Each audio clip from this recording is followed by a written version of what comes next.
kitchen. Hello everyone, today we are going to be making Christmas cake.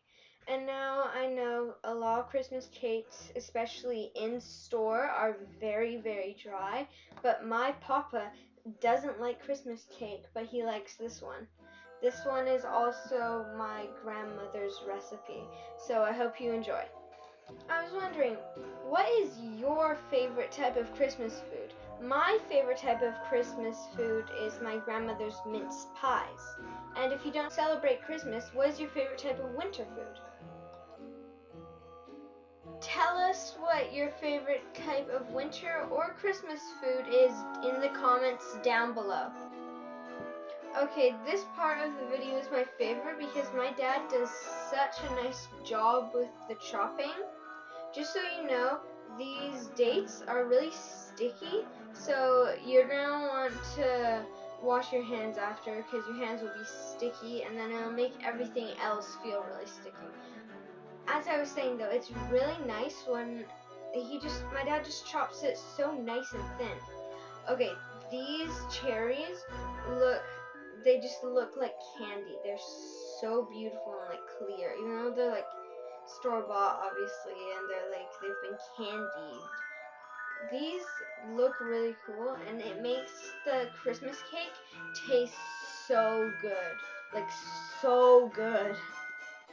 In more traditional recipes, it's really quite simple to make these Christmas cakes, but it's just a lot of steps, you know, like you would actually want to start making this in October, November, because that would be, back in the day, that would be when the fruit was starting to be harvest, and it takes a lot of time and then it can be really moist.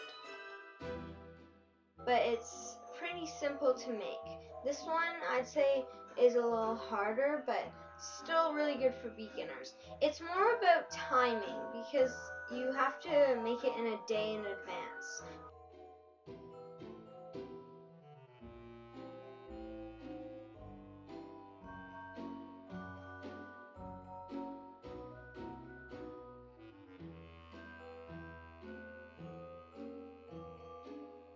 Me personally, I think the best combination in the world is butter and brown sugar because that's in chocolate chip cookies and they're delicious.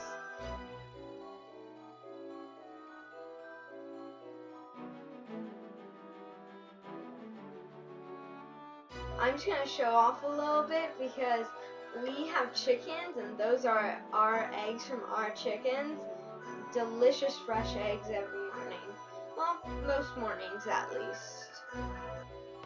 To make your mixed spice, you will need 3/4 teaspoons of cinnamon, half a teaspoon of allspice, half a teaspoon of nutmeg, a 1/4 teaspoon of cloves, a 1/4 teaspoon of ginger, and a 1/4 teaspoon of coriander. Or you could buy it in the store.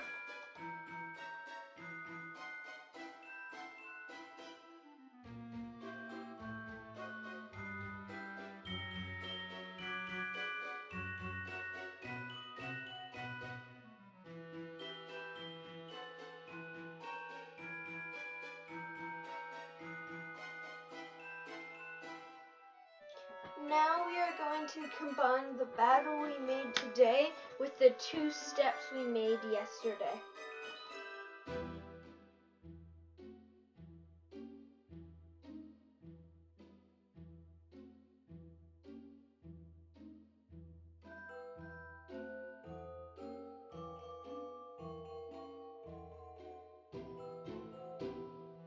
If you have one of these massagers to do this, it's really fun. Just do it on the mesh part.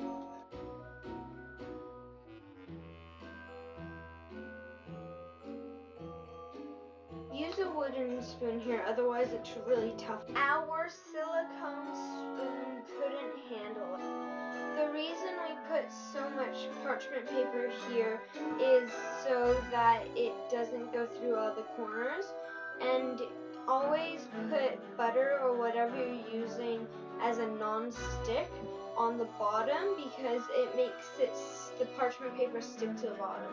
The reason it looks so tough, yours probably won't look like this.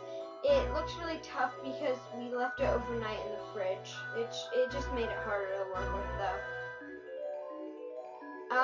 When you're smoothing it out, what is really good is to use a hot spoon, because a hot spoon is really good. It just like, yeah, this hot spoon, it makes it nice and smooth.